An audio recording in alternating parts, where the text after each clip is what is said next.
Hello everyone, how is all doing? Well, I'm in Durham City today, so I thought I'd take a walk around the jail, have a little look what it's like. Yes, I'm outside Durham Prison, as you can see.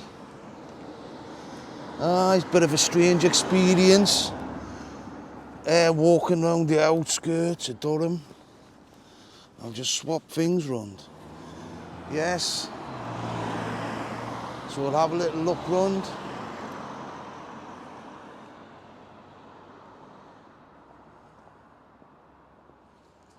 Yeah. Not a nice place to be locked up in, that place, gotta say. The people who work there don't know as well. They don't know what they're working for, what they represent.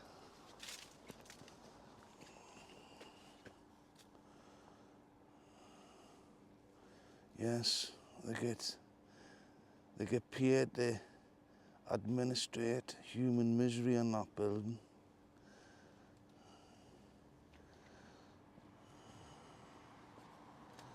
I think that's the education block there. They built a few things on here, you know. Since I was last year, they knocked down the old hospital that I was in with Dennis Nilson. Aye. But it's not the best place in the world to be, I tell you that, no. Aye. Everybody walking in and out of there got such a miserable look on their faces, it's unreal.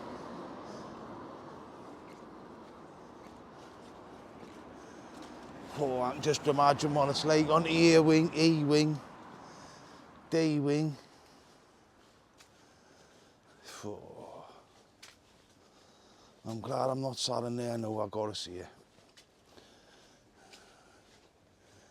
And it feels humbling walking under outsides of it. Walking under, wow, look at that, wow, all the way along there. Oh, there's prison officers up there. I'm not going up that way with them or no way. All right. I'm not doing a live free experience. But you see that they're looking at us. I didn't want to film prison officers and stuff and that. But they're looking at us. Instead of just mind their own business and just get on with stuff, watch.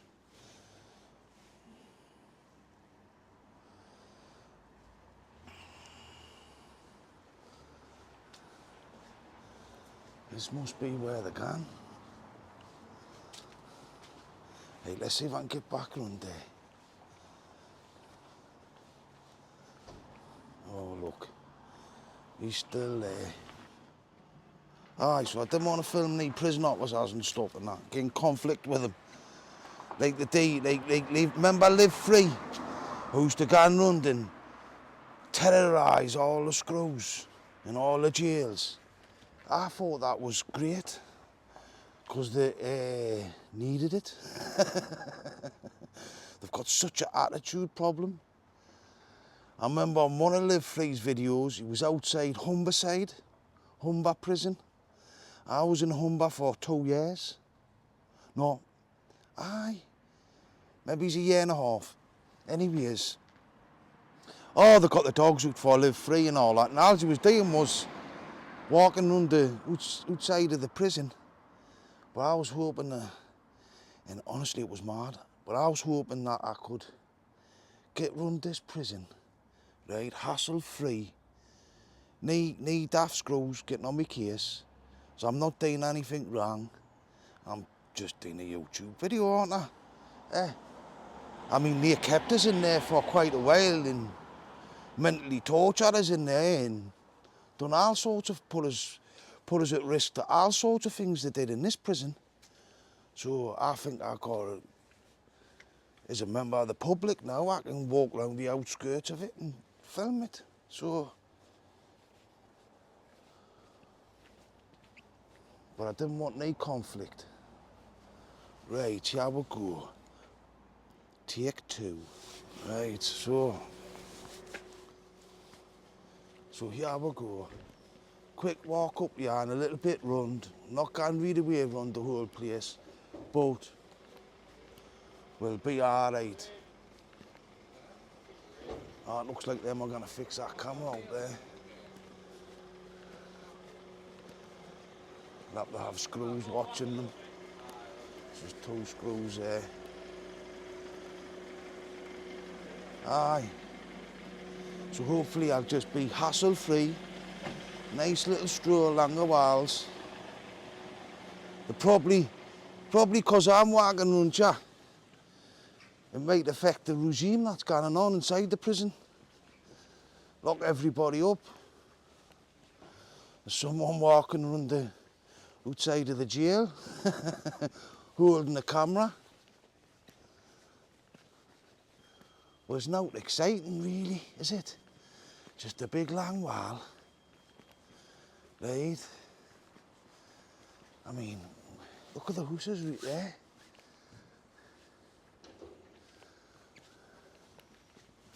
It's like madness, isn't it?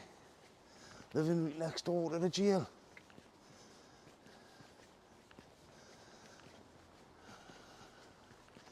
Yes, it's pure human misery in there, folks.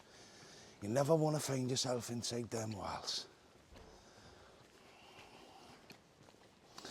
And by all accounts, right, it's a lot more corrupt than when I was last in just 12 months ago.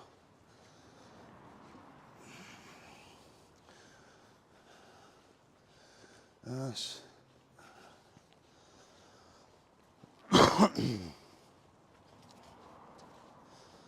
You see, you cannot really see inside the prison. Or out like that, because just getting up a height somewhere would be all right, wouldn't it? Like that cathedral. But it'll cost us 15 bar to get up there. I'm not paying 15 bar to just get at the top of that cathedral. Aye.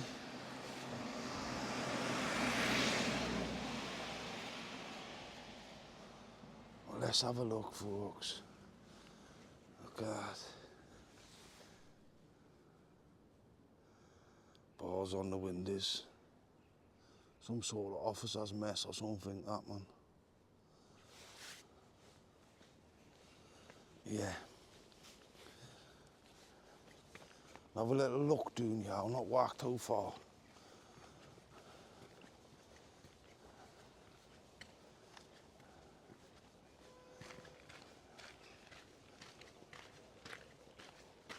What does it say on there? Emergency vehicles only. These don't look like emergency vehicles.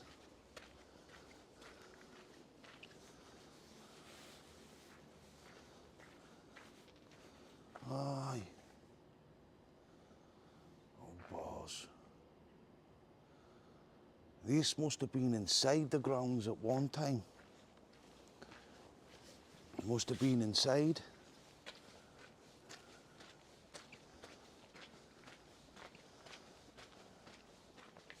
Anyway, yeah, we're going. We're going to have a little walk around Durham City as well. Just a little mooch, see what it's like. Don't want to film the homeless out like that, you know. Even though I've seen a few. But it's got a totally different feel in Newcastle. Right, it's like Durham City has bypassed immigration. I mean, they've got some form of immigration where students coming here to study, because it is a university city, really, you know. But they've experienced, by the looks of things, the most positive things about immigration and stuff. I don't think they've like had many illegal immigration settle, or shall we say irregular immigration settle in this city. I think it's all students and stuff and that from different countries. So that's a different kind of people who are travelling across Europe,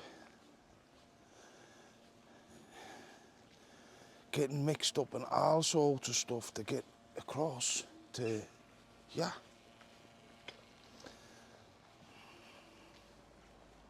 I think it's been totally different experience down here than what Newcastle's had. Because when you walk the streets and that in Newcastle and that, you can tell, especially in certain areas. But yeah, I do not believe this place has experienced the kind of immigration that Newcastle has. And I wonder why that was, why that is. I wonder why that is.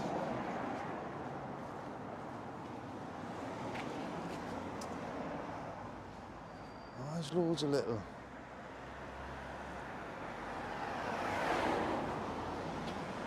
It's a little back street, yeah. I'm gonna have a walk up and see what it's like. Yeah. That's all right, that, like, isn't it? It's a canny little back lane, this. Still got the cobbles. Suppose you can sit down and have a tab and that. Be a good place to sit down and have a tab. The command wasn't pointing at you. If it wasn't 24-hour CCTV. Aye.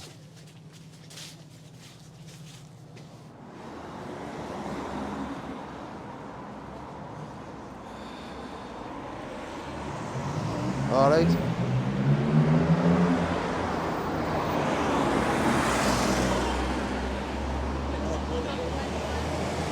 Are you going that way? Well, I'm going that way.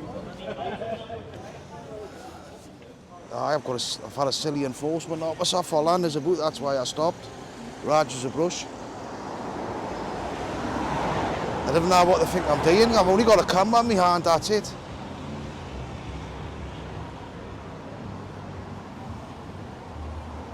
It is really busy because it's about 4 o'clock or something.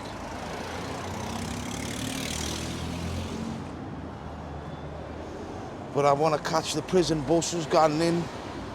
Don't know what time. What time is it? They try and get back for tea, don't they?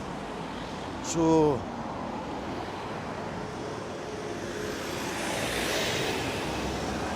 about 5, 6 o'clock. Get up there for about 4:45. And then I can film some of the prison buses going in. See the gate open and all that. Because it is a bit of a novelty for me, you gotta say.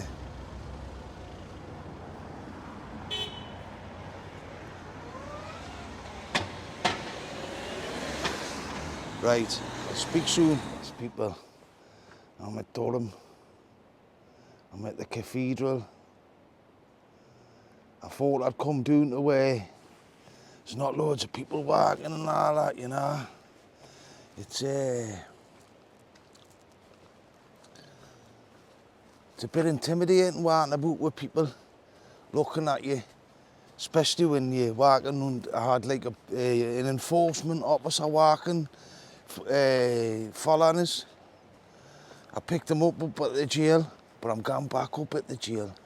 So I might talk about some of my experience going in that prison. Because going into Durham jail for the first time, right, is kind of all the experience. So now all them people who were locked up for saying stuff on YouTube and Twitter and that it was misinformation when we later find out now it really wasn't. and they've been sent to prison. They've never been in trouble in their life.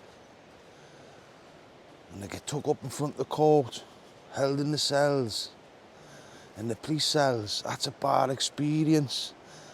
I remember being in police cells and can't wait to get to jail. Can't wait to get to Durham. It's that horrible inside, it's that uncomfortable and horrible inside them police cells. So when you get into the paddy wagon, I'll film some of the paddy wagons, see if I can get them on film. But in any case, you get into the little box on the paddy wagon, bit smelly and stuff. You notice the smells are changing a little bit, but still familiar to the police station. And then when you're going through that gate and cut the engine off at Durham in the prison, and you're sat in that paddy wagon, and you're sat there for about 5-10 minutes until the screw comes out and does a check underneath the bus and checks how many prisoners are coming into the prison. And then your whip runs straight up the reception, up 3-4 flights of stairs, and along to the screw sat at the counter. And it stinks of sick and horrible up. They take your name, your address, all your details, ask you if you're safe to go into the cell with someone else, what risks. Today, you know, it would have been for them people, would have been high, there would have been high risk because of their political views. They were being a target in the prison.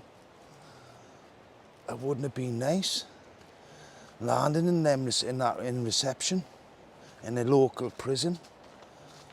And they're all Victorian, most of them are Victorian, so they're horrible and they stink.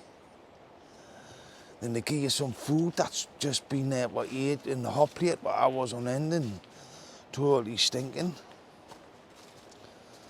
It's not a nice experience. You get a shower, it's horrible shower, you can hardly get anywhere out the shower. You're freezing cold if it's the winter. It's not nice. Getting processed through when you first go in, it's a big shock to the system, man.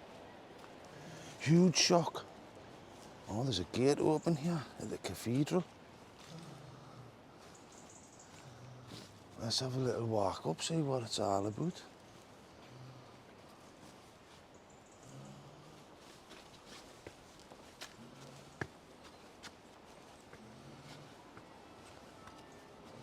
Keep out, it says. I'll give you a look.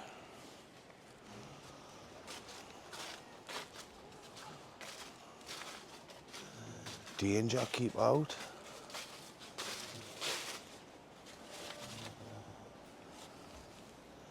I wonder what's dangerous along there.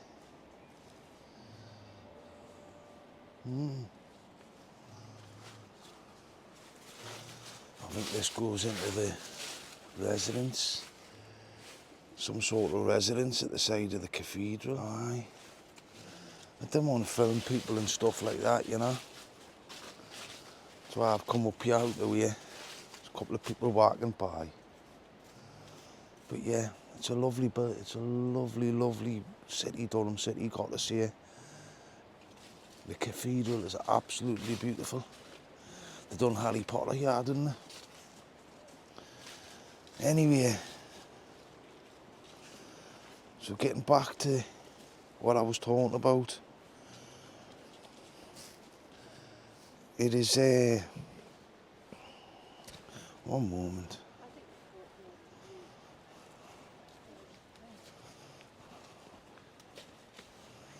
Yeah. Aye, so you get your bed pack. You go and sit in the waiting room, holding room. Glass windows. Can these people get battered in them rooms? Aye, especially first thing in the morning when you're waiting to go into court. You can get battered. Aye, fights happen, people are strung out, stuff like that. When you're coming in off remand, when you're coming in off the street, it's not so bad for that. Used to be when I was younger and that, there was loads coming in. The buses were always full. But yeah, so it'd take you about 2-3 hours or something to get processed in reception in your local prison. Then you're allocated a wing. In my case, I was sent to the hospital. This was my first time in Durham, you see, and I was on a naughty charge. And back then, anybody charged with what I was charged with, they had to go to the hospital for a week to get assessed. And because of my background and that, I was like put on provisional cat A straight away in reception. I didn't know really what all that meant back then. Aye. And sent to the hospital.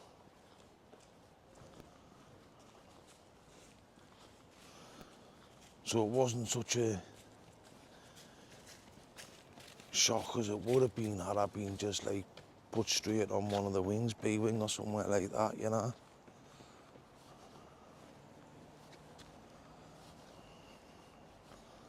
Aye. I was put in a single damper.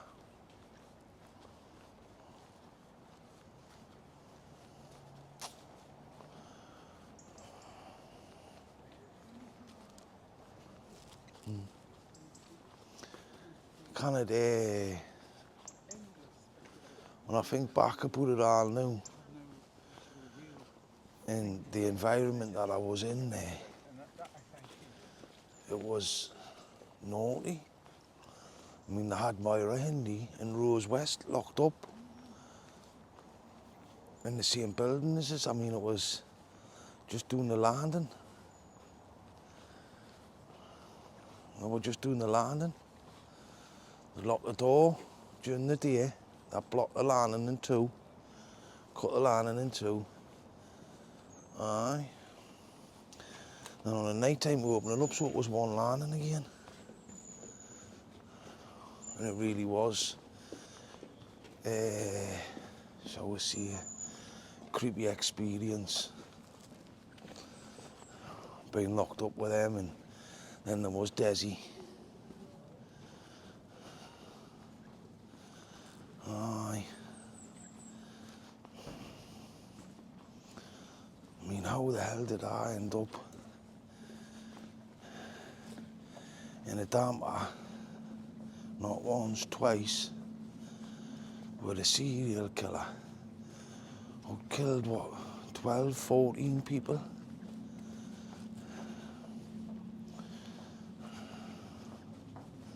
Round about my age group as well, some lot younger. But I just turned 21 then.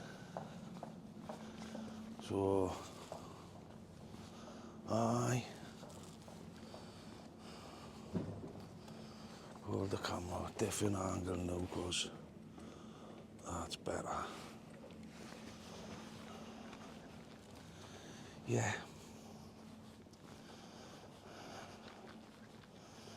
Got my, you know,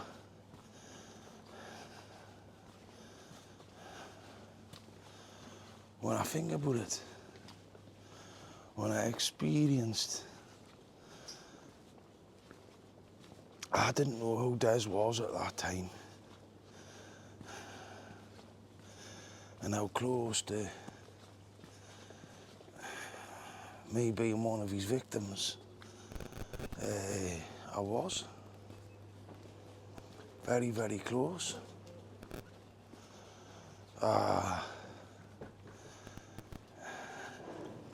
When I thought I was in control of the whole situation, when really I wasn't. I just thought it was another lifer like me. Because my mind is like, you know, how do you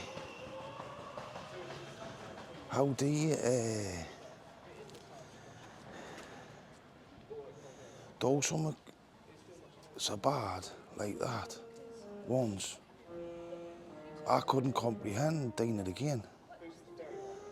So, and I thought his mind was like mine. He seemed like a decent person, you know, not someone who would can't do it 12, 14 times. That's the way I felt about it. You know, that's why I turned around and that's why I went into hatching the plan for me to escape from Durham Prison. Yes, Durham Prison. I did escape, but I had to get a serial killer to cut me throat. And they sell real stuff. Real stuff. For us to do it.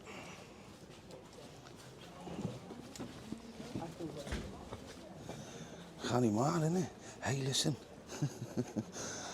I feel more intimidated by the students and the like, see, educated people walking past and giving us dodgy looks. Oh, they were the lunatics in the tomb.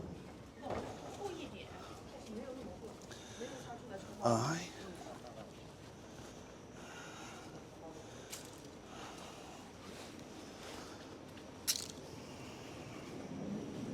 Yeah, I never thought that.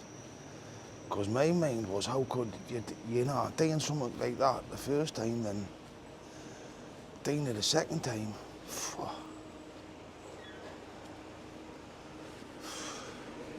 That's why I let Desi do what he done. I got him to cut me arm first. That didn't work because he had slashed too many people and sectioned them on the ward. Right?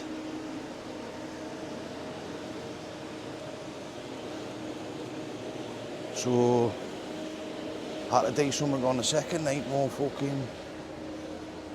Had to do something a bit more drastic. So I says, right, they do me throat. He did suggest it, like.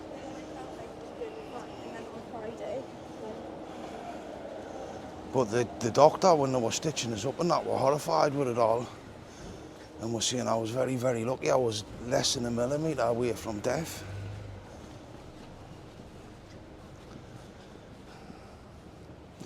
Yeah.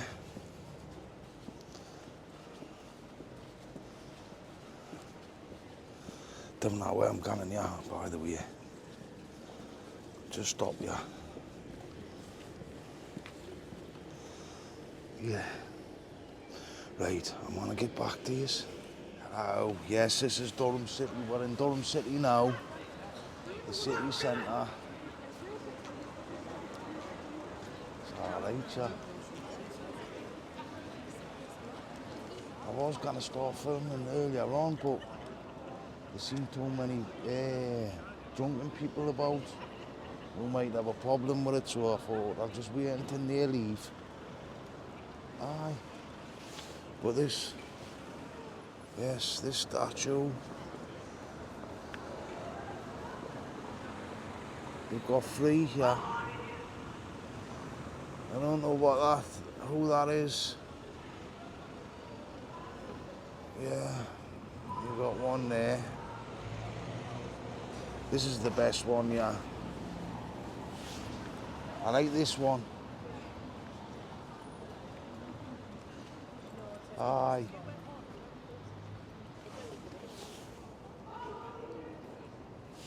Represents our war dead, didn't it?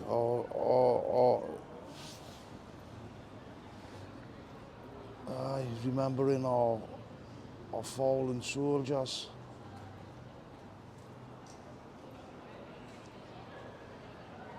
And it sickens me at the minute how they're trying to replace the poppy, the red poppy, with a white poppy. For all sorts of stupid reasons. But the red poppy represents them poppy fields in the Second World War, the First World War.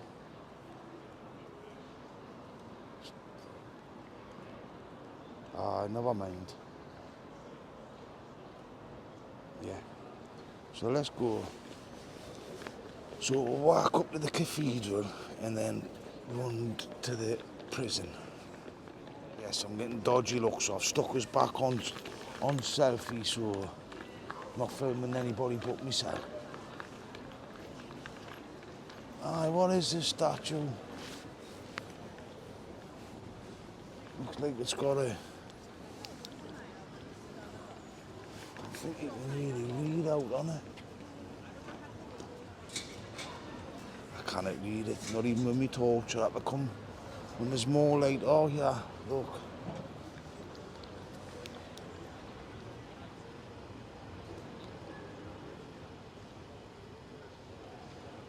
Some Earl and Baron. Oh, it's an Earl and a Baron. Never mind. Yeah, but there was this little alleyway that I wanted to gan up. It just looked like a really cool one to maybe it's a lead to the Cathedral at Durham. But it's a canny flight of stairs. But I've never let a flight of stairs stop us from exploring. And Durham's a new city to me, so I like to explore it a little bit. At all different times of the day and night. But I didn't want to film any of the drunkards, the street drunkards. No. Just looking, I just don't want to walk too far, do you know? Just making sure I'm not walk past this alleyway. It's just a little cut there, it is there.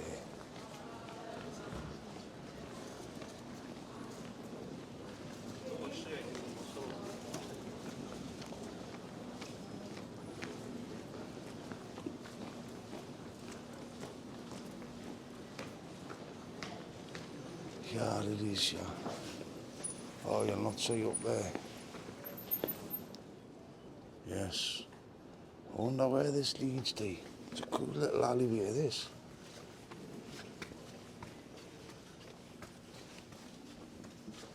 See where it goes.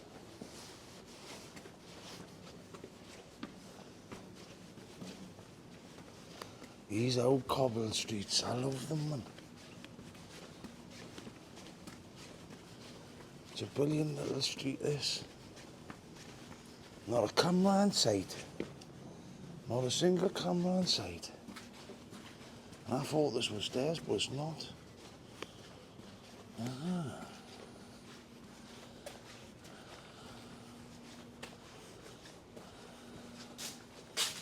This brings you to the side of the cathedral.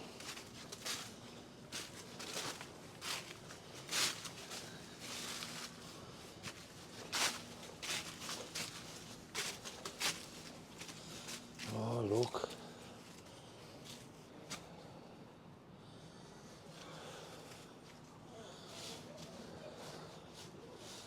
Flippin' hell.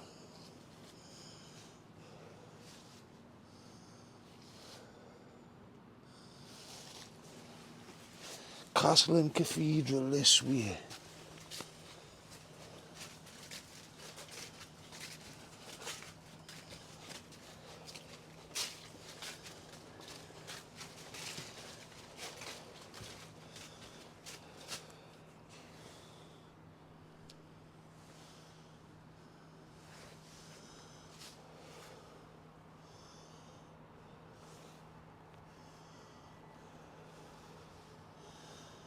Right. That's better. That's better.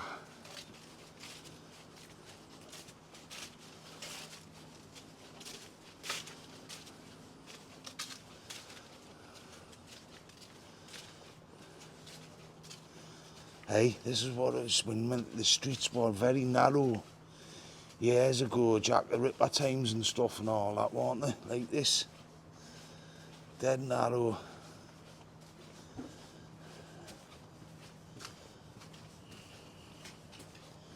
So I wonder where this takes you. Take you down there. Oh, I'm not walking down there. I'll only have to walk back up. Right, is a dig.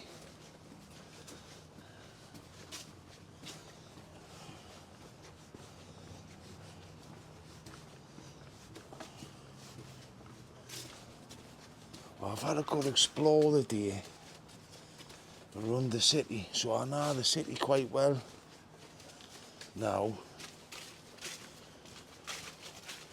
Well, a lot better than what I did now, in any case. And I often sitting in them in them prisons, in that prison cell, in that prison, thinking about looking up at the cathedral or to the castle. I'd often wonder what it was like once, yeah. And I knew a homeless kid from Runchow who was homeless in the city centre. All the screws knew him. He must have hung around the jail at the night time and all that. Oh, see, these old cobble steps. It's old, yeah, look.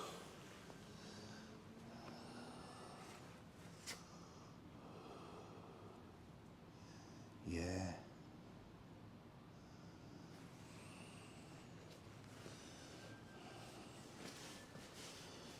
Gotta be careful.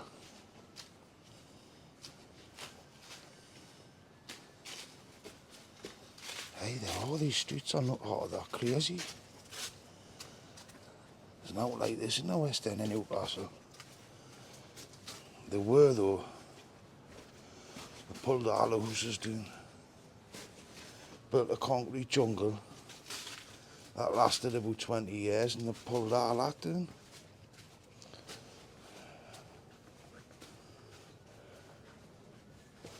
Now they're building houses for people in that local area who cannot afford it. So where am I going, yeah? There's a door there.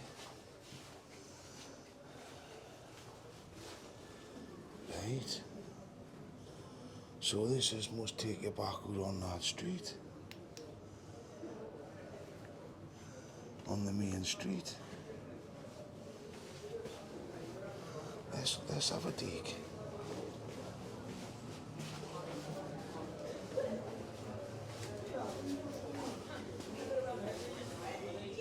Yes.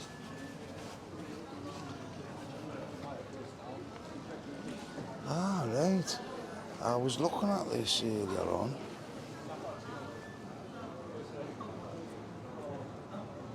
So I've just done a bit of a circle there.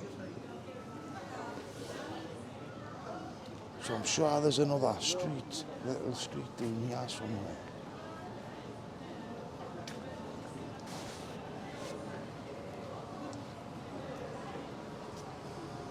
Oh, there we go. This leads to the cathedral, this.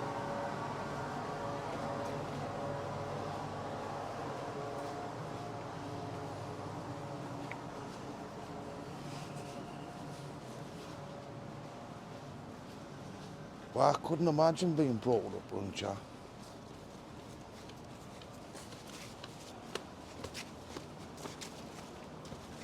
There we go. Just didn't want to film people. Aye. So I couldn't imagine being brought up, wouldn't you?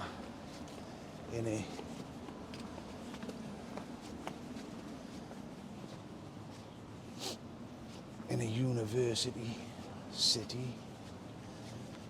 What a different environment it would be. What a different social structure I would have grown up with. Would have been better. I would have definitely learned how to read when I was a bairn. This is one hell of a hill to walk up this lake. I forgot about this hill. What I'll do, I'll get back to this. Yes, people.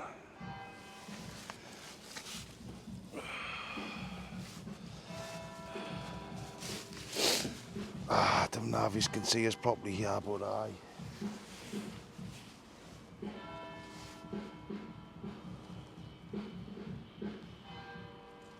The students are giving it what for. You hear them, you hear the bells, the cathedral bells. Oh. I needed to sit down, man, before I got any further walking up that hill.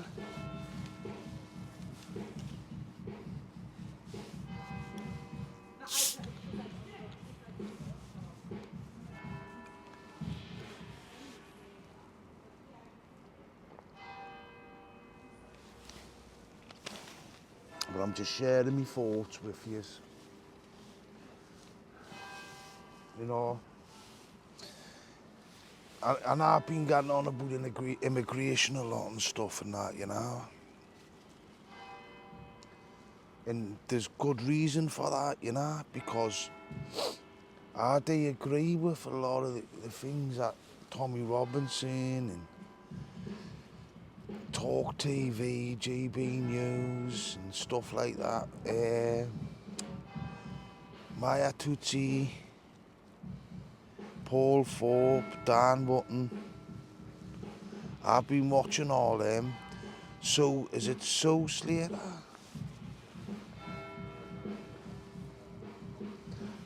She's canny, I'm sure that's Sue. I could be wrong. It's June Slater.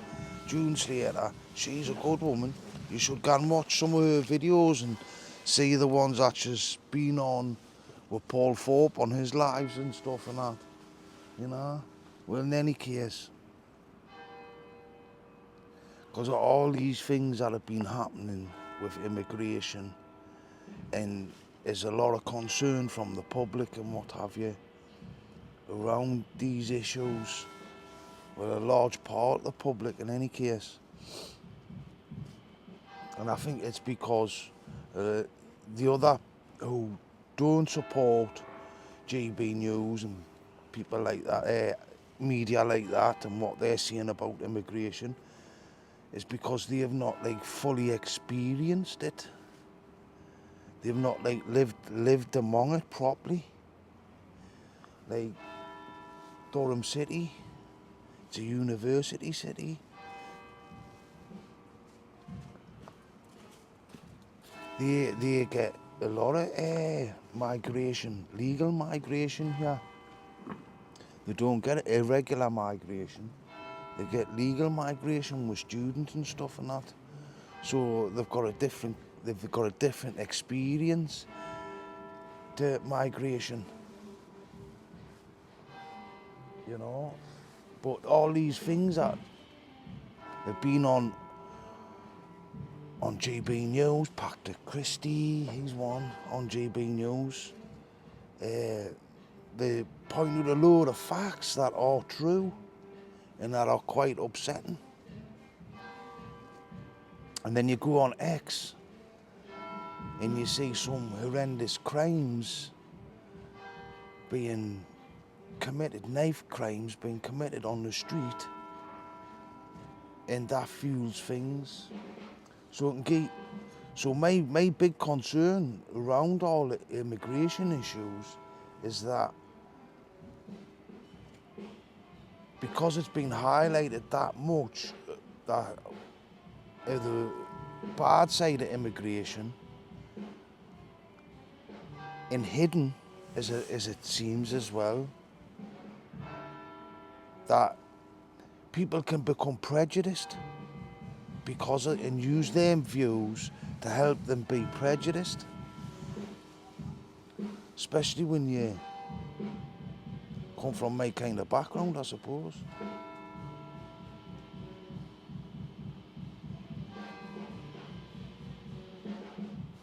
But I do agree that illegal migration, irregular migration, is not good for this country. I don't believe them boats coming in are good for this country, and I don't see why they should be put up in hotels either. Why do we feel the need to put everybody in a hotel who comes in on a boat? Why do we need to do that? Why are we obliged to do that? We don't do that for our citizens.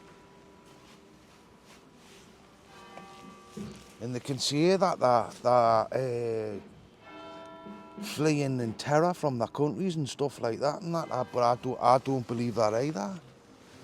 I believe They fought tooth and nail to get across Europe so they can get to the Calais camps. And I mean, could you imagine going on that journey and what you would have to do? What would someone like me do if I had to make a journey like that, on foot, no money, no nothing, totally destitute, totally destitute? You know, what would I do?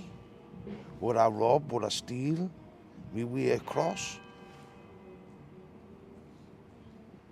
You cannot say to me that these people who've been travelling all these hundreds and hundreds of miles, thousands of miles, to get you out on foot, to get on a dinghy at Calais, to get across here, what it's took to get there. And they've got money to pay the smugglers.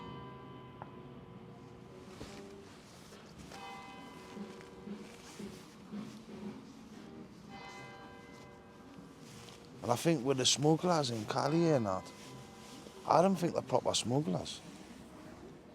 I don't think they've smuggled them. It's been like the same smuggler getting them.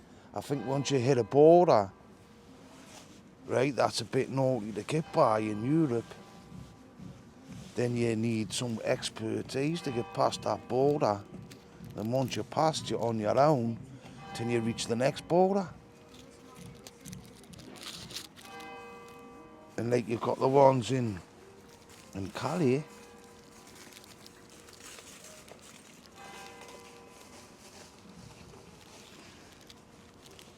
You've got the ones in Calais, like I see.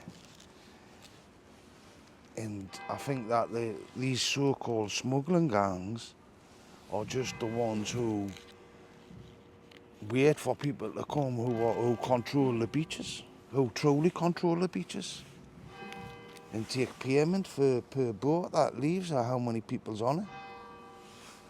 And that's their only role. They control the beach, where they launch the boat from.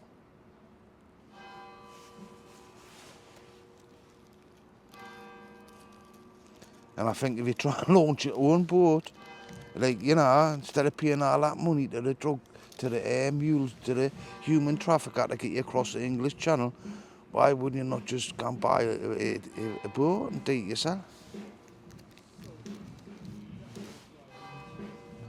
Why wouldn't you do that? There must be severe consequences if you do that, if you get caught doing that by the traffickers. Anyway, like I say, all these things that have been going on in the right-wing news and on social media, they can help prejudice against people who are not from our culture, who don't share our culture, or who have a different skin colour and all that. And that's what we've got to be careful of. That these highlighted issues don't make we're prejudiced and turn nasty.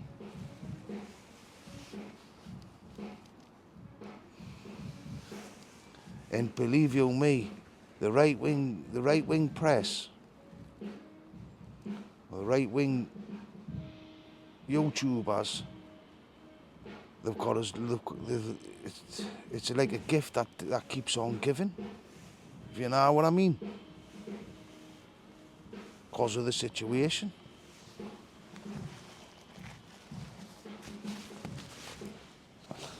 I don't know how we've got ourselves in a state where we can't control our own borders. And this is all to do with Brexit. Us getting punished for Brexit. That's what it's all about. Brexit. Us getting punished.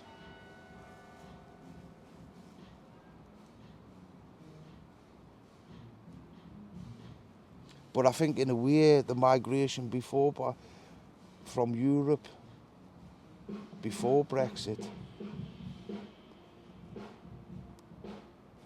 people who were coming more in line with our values and our beliefs and stuff and all that, you know, so a lot of people settled and liked it, yeah.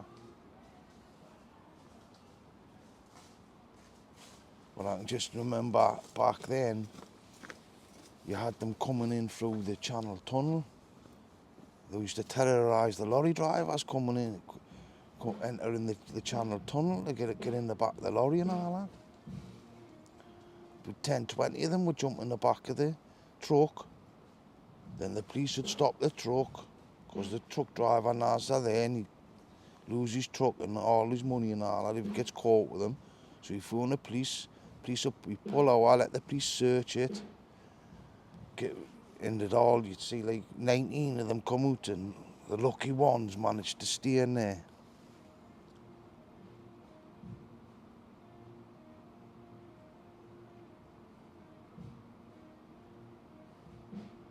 But I would want to, you know, I like the idea of being able to, if I could just like hop across the channel there onto the continent and then go and find myself a country to live in.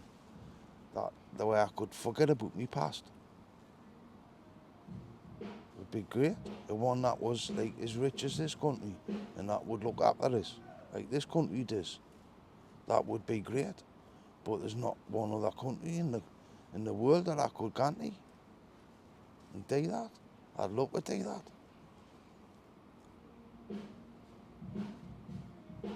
So I didn't like blame these people for crossing the channel and stuff and all that and doing it in a criminal way.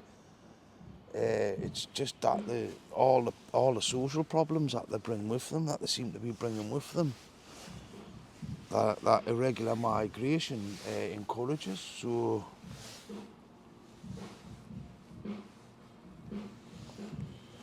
but I think we should talk about migration more. We should be able to, we'll be able to sort out all these issues, man. Stop people getting prejudice against people and that, for any reason.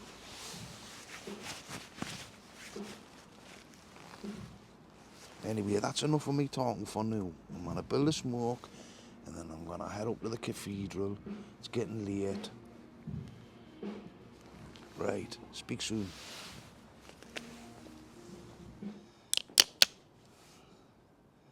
Yes, people, this is it. Durham Cathedral. I'm a bit out of breath. Just went up another big hill to get here. Yeah. I'm not sure. 1905. That was erected, that cross, for Britain's war dead in Africa. Didn't know if it was the Boer War or the First World War. But yeah, this is where Harry Potter was filmed, wasn't it, aye?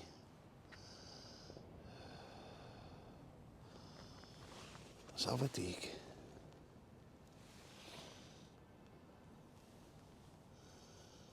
Yes, Durham Cathedral.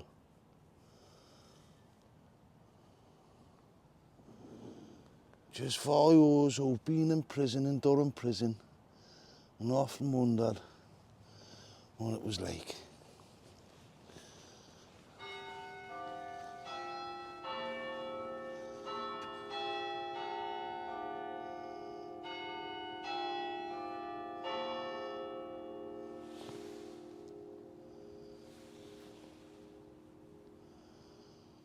Must be 6 o'clock.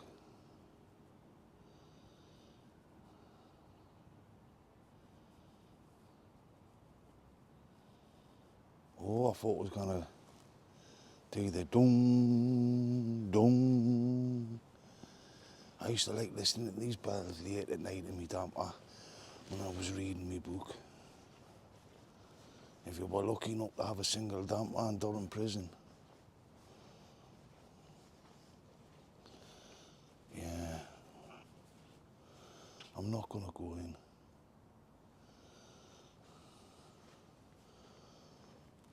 But it's an absolutely monumentally beautiful building. Absolutely.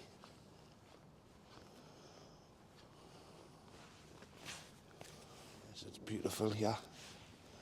absolutely beautiful. They're closing up. So it's a beautiful building.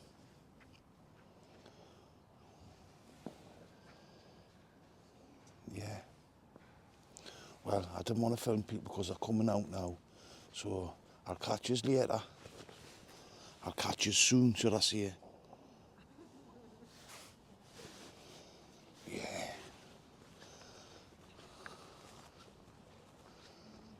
Don't know if you can see the building there, like. Oh, it's me, man. Yeah. Beautiful.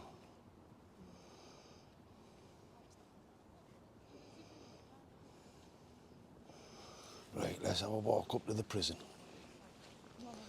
See what's happening at the prison. Aye.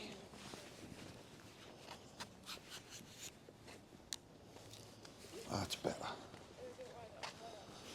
Let's get some light on the situation. Can't see where we're going here.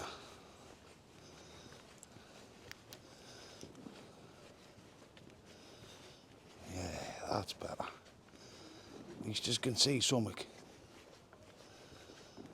Ah, there's loads of like little streets in this Durham. What I'll have to do is get on a little walk from the ones in the tune. Because the ones doing the key, I've showed you some of them. And they're just as old as you, mind you.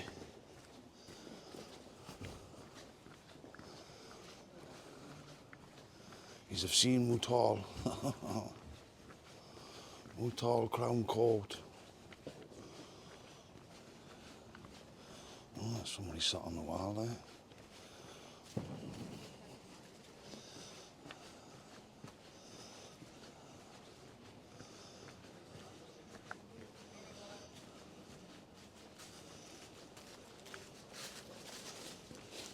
Still loads of students about.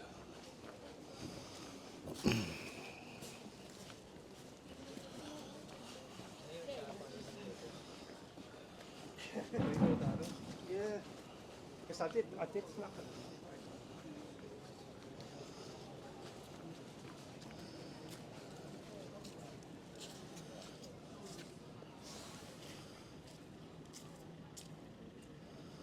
Aye.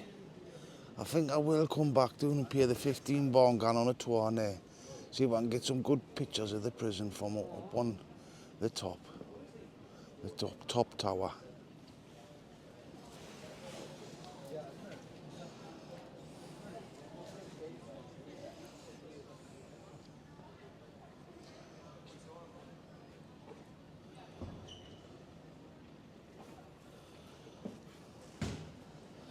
I tell you, folks, I remember going to Exeter Cathedral on a town visit when I was in Channons Wood.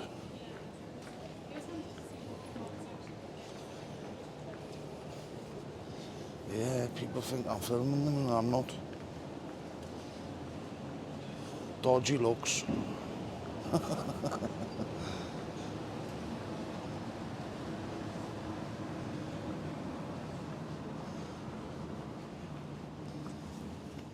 Yes. Coming into a bit of light here now.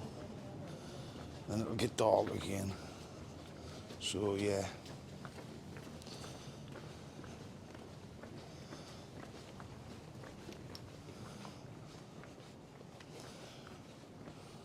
Right, I'm gonna switch it off till I get up to the jail. So I don't think I can't talk properly on this. So here I am, folks. Back at the prison. At the back of the prison.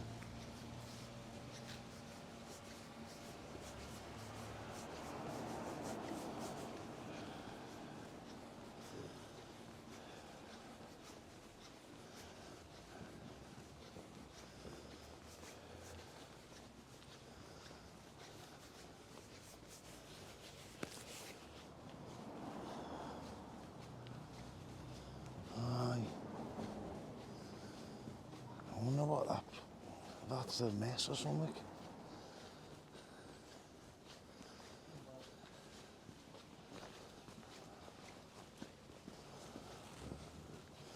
I wonder if they still sell alcohol at the prison officers' mess.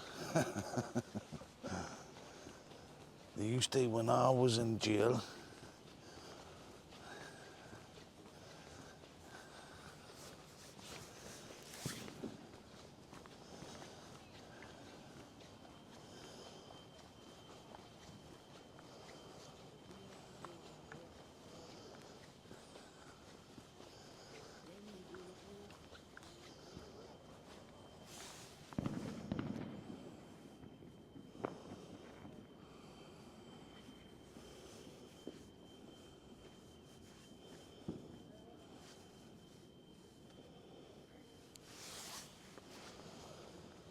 Yeah.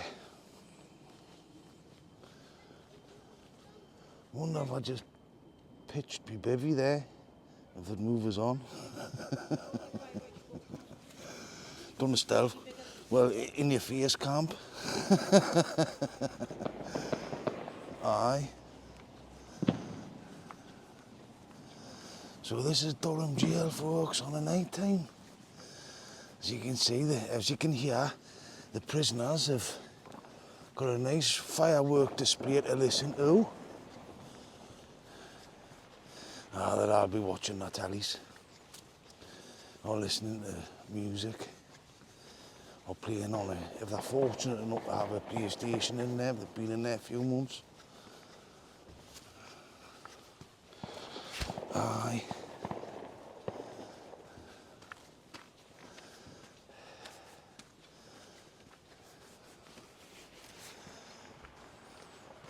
So, the prison's mobile phone jammers are no good because of all these surrounding houses of the prison.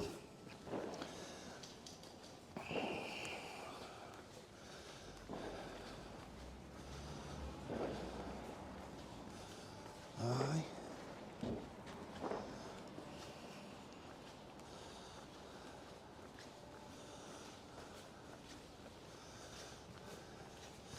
You see, to the wings is over there, right? Going and doing that part and all that, where the exercise yards are and stuff and all that's not a good idea. Plus there's more like security there, not like you can walk there I suppose, but it's harder to get there. You know what I mean? These are prison officers, some prison officers coming off shift, so I'm not going to film them. So I'm not sure to film prison officers.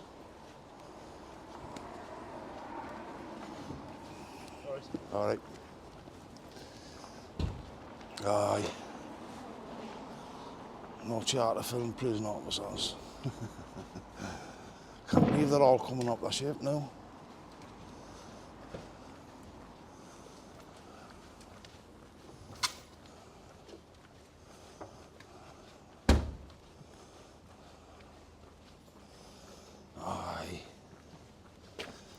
They didn't challenge you on out now. They didn't challenge you on out now, the prison officers. I think Live Free taught them the lesson of their lives. Oh, right. Hang on. What? Aye. I could have been wrong there now. I'm part of the club. Are you getting this at the club?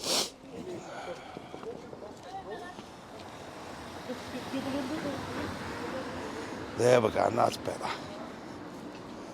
Look, I'm surrounded by prison officers coming up their shifts, so it's a bit tricky not filming them.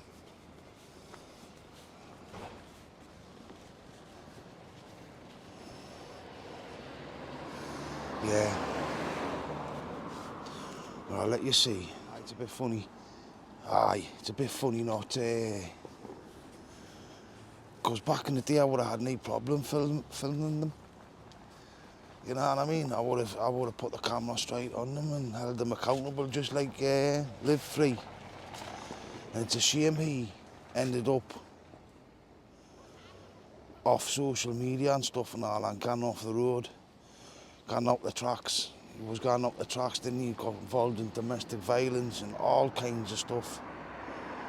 He did. It was, and he was doing all right, wasn't he? He was holding some to the count officers, but he wasn't asking. He was just more or less terrorising them all the time, wasn't he? Yeah, live free. Terrorise them all, terrorise the screws going in and out the jail, get them to bite and get some great content off them. And it was good, you know, but I would have asked them more questions about stuff. Now I'm going to stand over here and do some more filming in a minute, right? Yes, people. I'm sat in the corner, stood in the corner now with the way. Because honestly, the screws walking by and all that, all giving us eyeball and all that. You see, what I liked about Live Free, because he was the first one to start like challenging their authority outside of the prison, and that they couldn't go on and treat the members of the public the way they do inside the prison. And I think that's what Live Free exposed the most when he was visiting in these prisons, you know.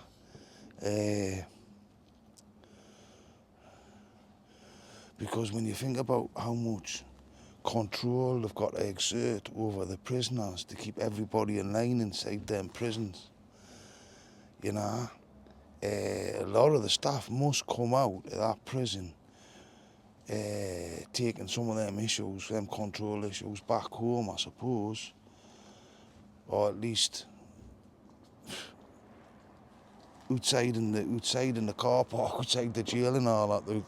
They certainly want the same kind of control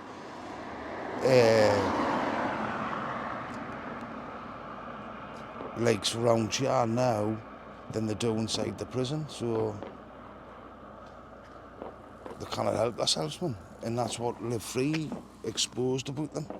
How unreasonable they were, how they were just use that authority to try and manipulate you into thinking that you've done something wrong by just shooting the camera, just letting the camera shoot and having a little chat and talking and filming outside the prison, you know.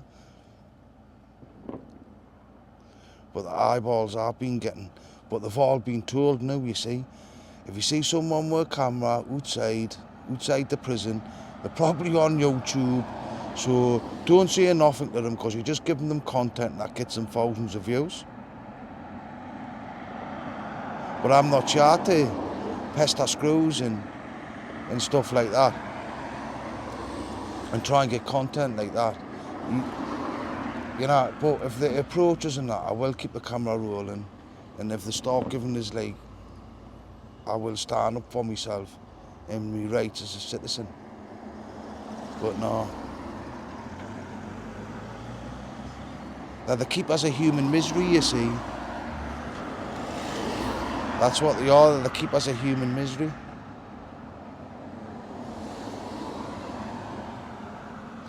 And I've noticed how young they are, how young a lot of the screws are coming out.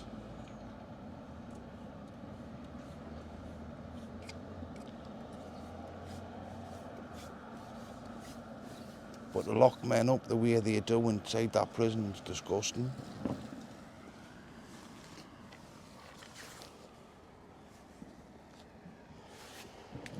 Old Victorian dirty prison.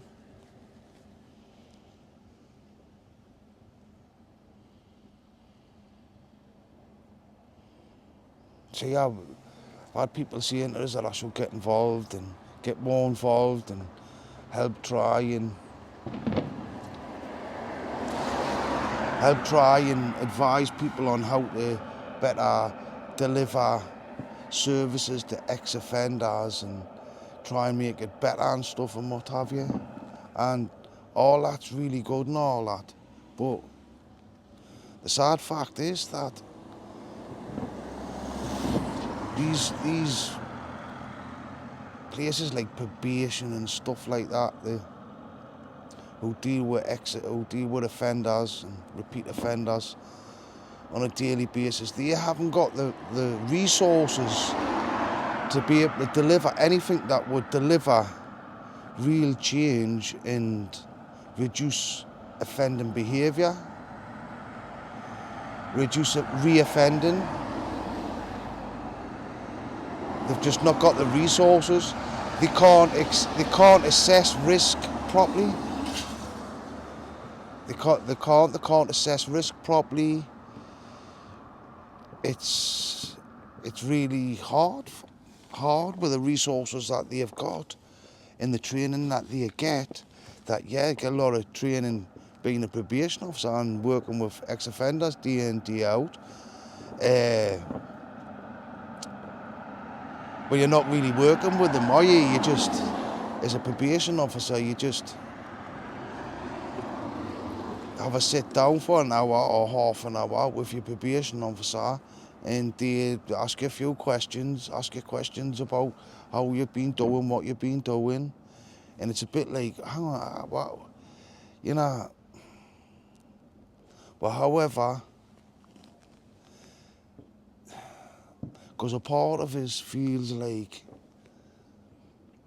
it's almost like they want to try and take responsibility for you. And they can't do that because they haven't got the resources to do it. You know, help you take responsibility for your life. That's basically what probation are there for, as well as managing how dangerous you are to the public. And they've got no resources for both, because they cannot manage risk properly.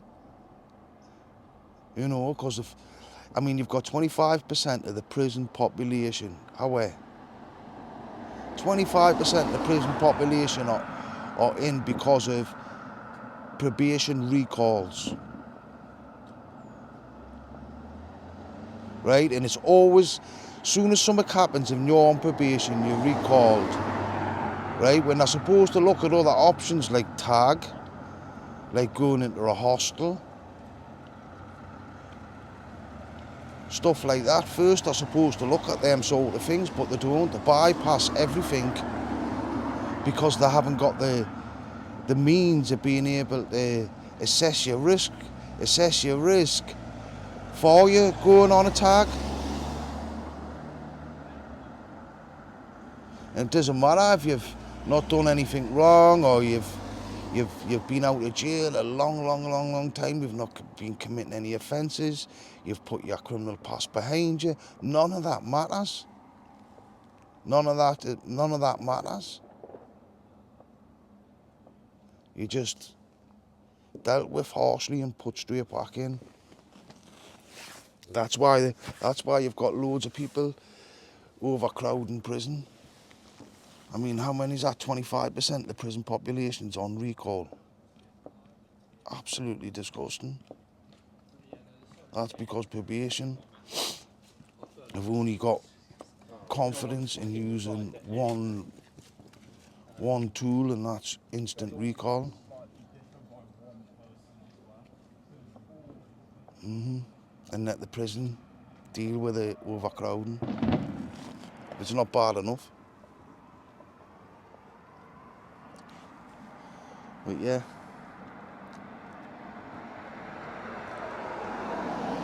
And because of overcrowding issues and mismanagement and harsh regimes and stuff like that goes on inside that prison there, you get loads of abuses going on.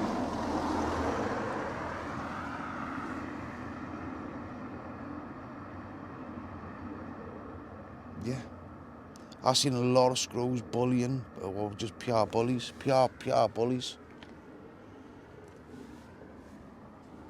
Especially on the induction wing. in Durham. Pure bullies that were bullying youngins trying to get a tab and all that.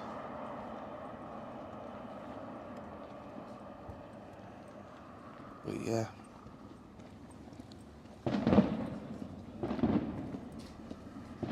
And they justify that. They justify being able to go in there every day and do what they do on a personal level.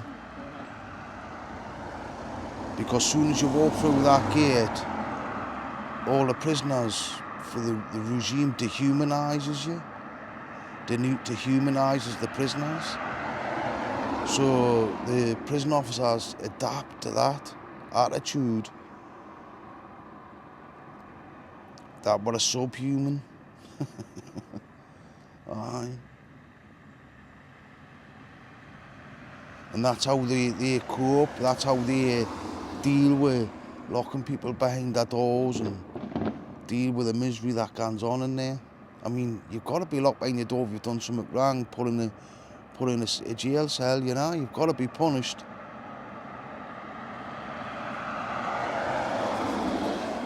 But there's no real rehabilitation in prisons, and because of the way the prisons themselves are structured, they can't even start to bring in proper, real, effective rehabilitation into the prisons until they get the prisons themselves structured right, so that they can facilitate rehabilitation as well as punishment.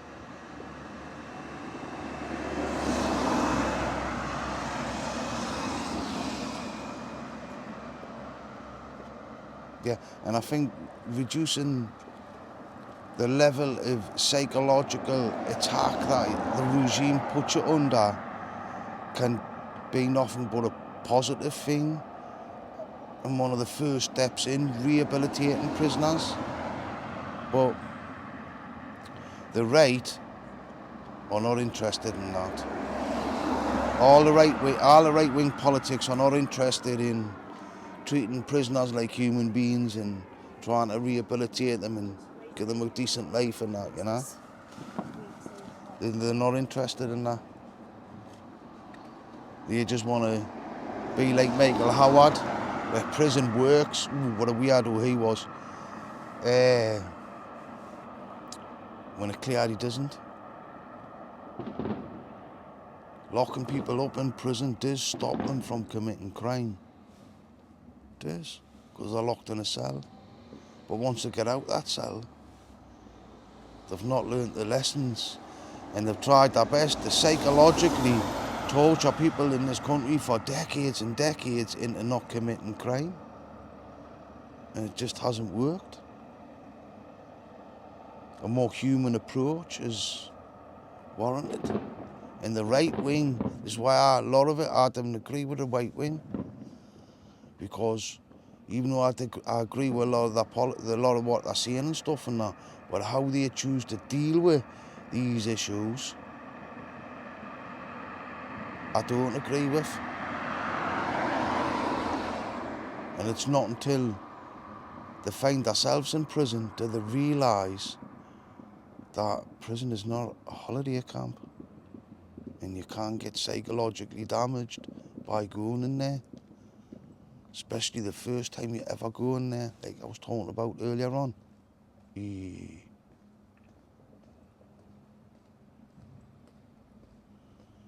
then you've got any vices like smoking and stuff like that, or even just making sure that you've got your canteen, that you've got something to go into, make sure you can have a little bit of comfort there. They'll stitch you up, man, on the induction wing in there. They're going, oh, we're being nice and give you an induction pack. But what they didn't tell you is that induction pack's got to last you nearly 2 weeks at least before you get another canteen. And they didn't give you enough. And because what happens is the charger for your induction pack Instead of just taking that out your private cash, you take it out your spends.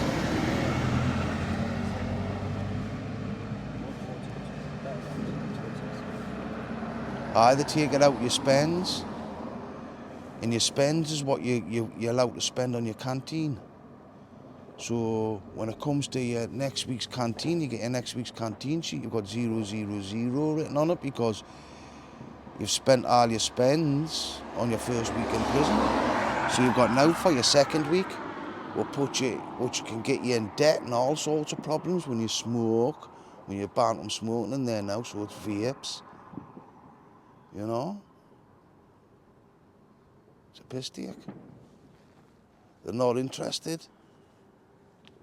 You can't, there's banned trainers from you being able to get trainers in the prison because somebody tried to smuggle drugs in there. Right? So if you come in with a pair of trainers and you're a little bit vulnerable, you'll probably get taxed for your trainers.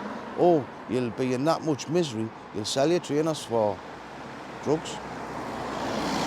Because trainers are a premium in prisons where you can't get them sent in. You've got to buy cheap, crappy ones from M&M. But diabolical, man. How the amount of control over the mind, the stupidest of thing, just destroys, all that control just destroys any sort of rehabilitation you can begin to even try and contemplate inside a prison. Anyway, that's 15 minutes. Aye, so I'm gonna get away. Start heading home. I've had me rant about the prison. Stood outside it.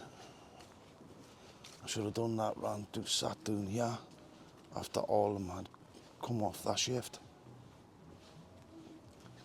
But yeah.